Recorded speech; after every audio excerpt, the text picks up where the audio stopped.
Ongoing investigation into criminal conduct. We are learning new details about why young rapper NBA YoungBoy was arrested in Utah yesterday. The rapper, whose real name is Kentrell Deshaun Golden, was under house arrest as he awaited trial on. I ain't gonna lie, I miss having my braids like that.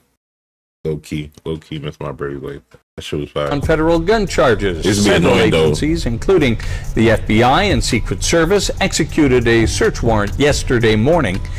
September 19th, 2020. Reed's Pharmacy in Hiram, Utah, received a prescription called in for a 74-year-old woman named Bethel White. The physician who called provided the proper identification, but the number he called from wasn't from his pharmacy. A phone call to the suspected pharmacy would confirm suspicions. The pharmacist didn't have a patient named Bethel White, he never called in a prescription, and apparently someone's made several orders using his name that day. The prescription was for an antibiotic, as well as promethazine with codeine, a Schedule 5 controlled substance, and one of the most abused and sought after drugs in hip-hop. The antibiotic was most likely just to make the prescription less of a red flag.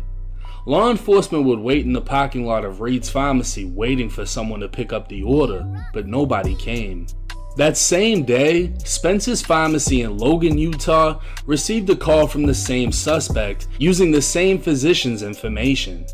This time, 71-year-old Gwendolyn Cox needed promethazine with codeine. 2 weeks after the prescription was called in, a female came and picked it up, stating Gwendolyn was her grandmother. I'm mad he used just a random old white lady. Old rich white lady picture. Yo. Who is Gwendolyn, bro? That is not Pharmacy received a second call requesting more lean for grandma. Spencer's obviously realized the 71-year-old didn't just drink a whole bottle of syrup in less than 3 weeks, so this time they requested a hard copy of the prescription with the patient. So the suspect on the phone hung up the call. Spencer's Pharmacy attempted to call the number back after looking up the physician's name, only to make contact with the real physician, finding out someone's been fraudulently using his credentials. On January 17, 2024, a fraudulent prescription was called into Larry's Pharmacy in Smithfield, Utah. It was the same deal. Another elderly woman wanted lean, and when things looked suspicious, the pharmacy called the police. An agent assigned to the Cash-Rich Drug Task Force would conduct the initial investigation. Obvious similarities between the reports from the different pharmacies would lead officers to devise a plan. Contact would be made, and 2 females would arrive at Larry's Pharmacy to pick up the prescription.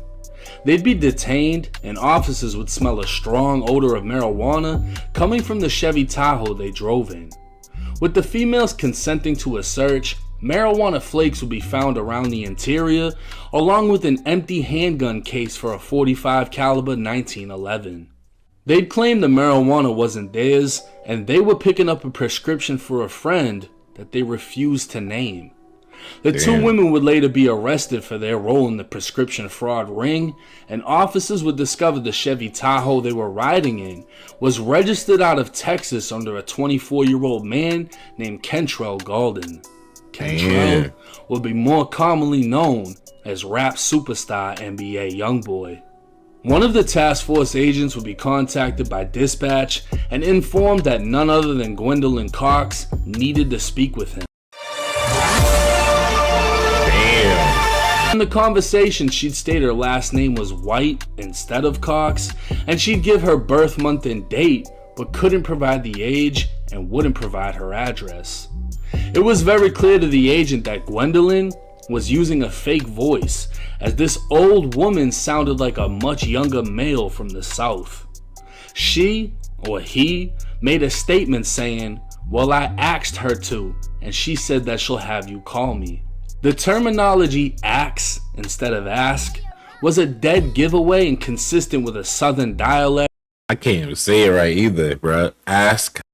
I be saying ask. Is that the right way to say it? Ask. I don't think I'm saying it right. Right? Am I going to jail or no? Ask. Ask. That's what he said. from states like Texas, Georgia, and Louisiana. The following day, a person who self-identified as NBA YoungBoy's business manager attempted to contact the drug task force in an effort to get the Chevy Tahoe out of the impound. During this time, the impound company suspected the vehicle may be stolen after speaking with the so-called manager, so the task force officer requested to speak directly with YoungBoy. On a conference call being recorded by dispatch, YoungBoy told the task force agent the females arrested at the pharmacy were family. The agent would ask about him and if they had his permission to drive his vehicle, to which YoungBoy said they did have his permission, and he asked for his vehicle back.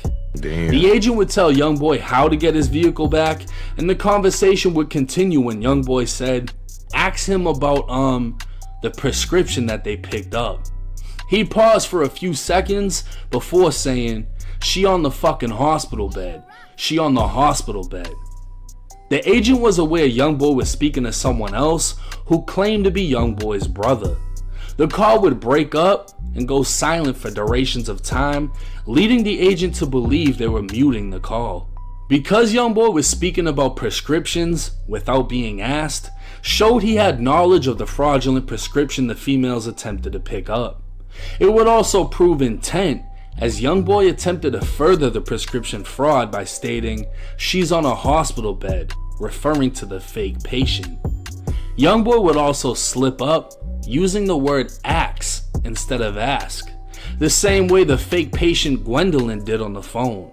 And at this point, it would appear obvious NBA YoungBoy was pretending to be a 71-year-old woman in an attempt to get lean.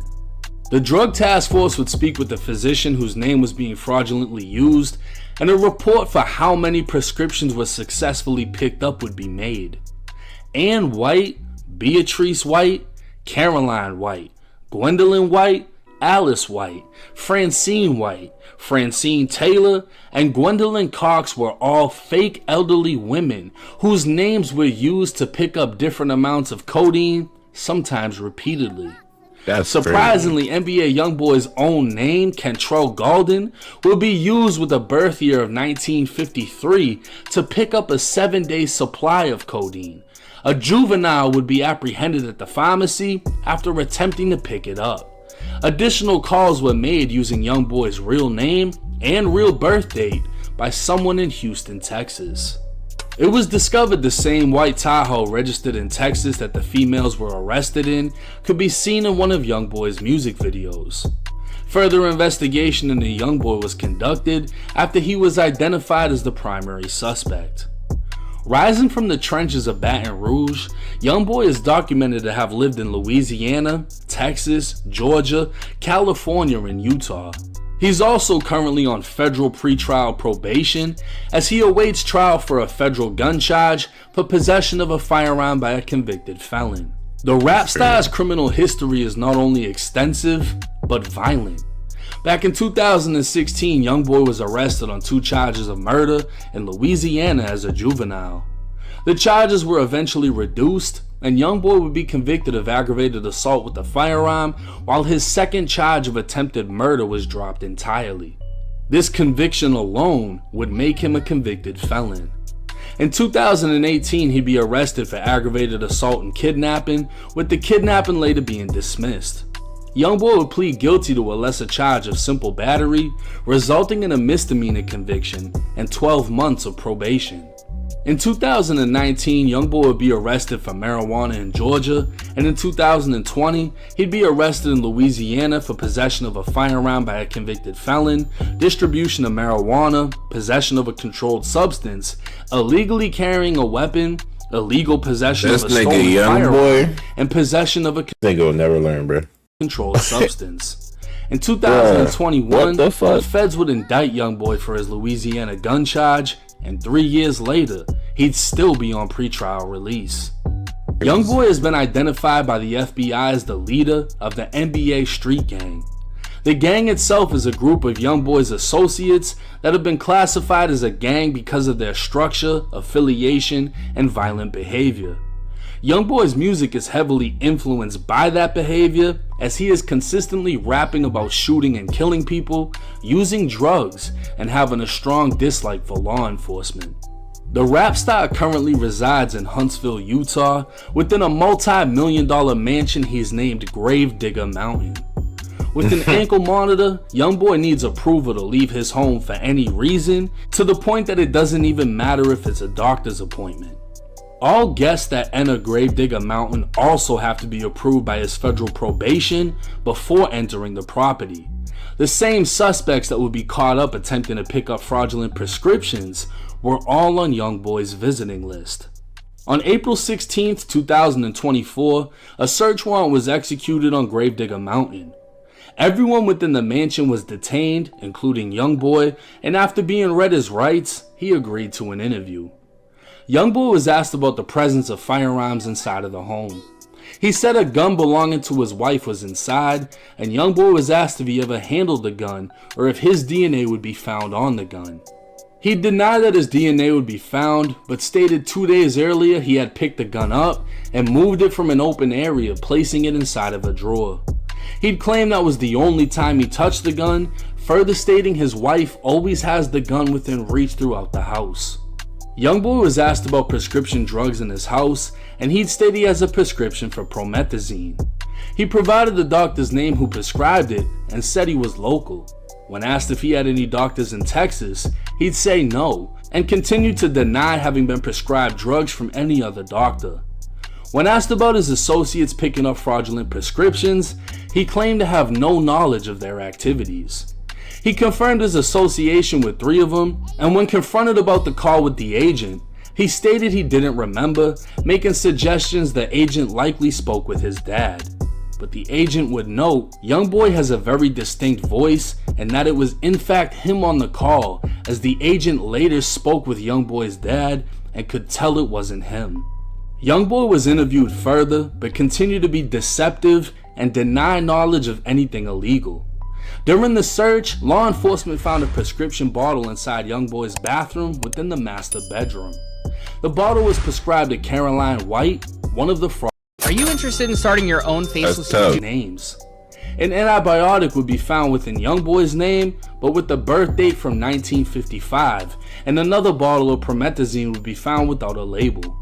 A handgun YoungBoy admitted of possessing would be found within the master bedroom closet, with an empty magazine and 1 round loaded in the chamber.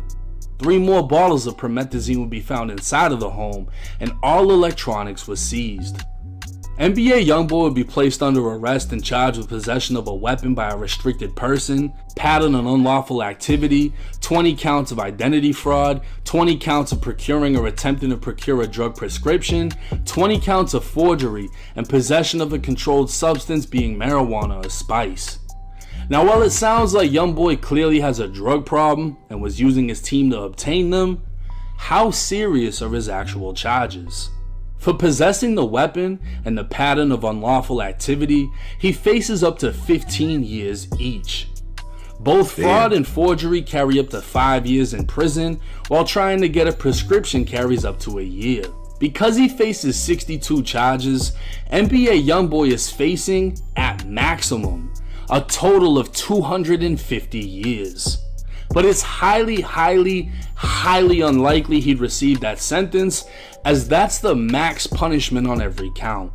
What is likely to happen is the feds will indict YoungBoy again for being a felon in possession of a firearm, the same way they did after his arrest in Louisiana.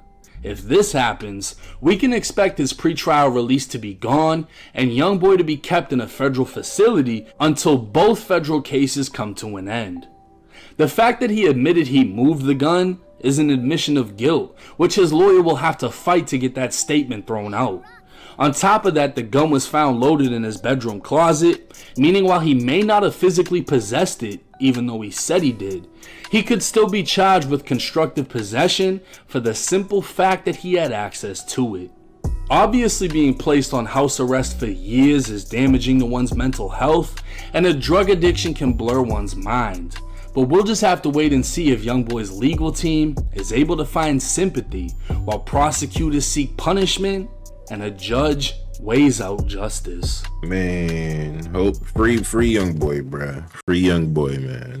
Hopefully he get out of this one, man. Shit.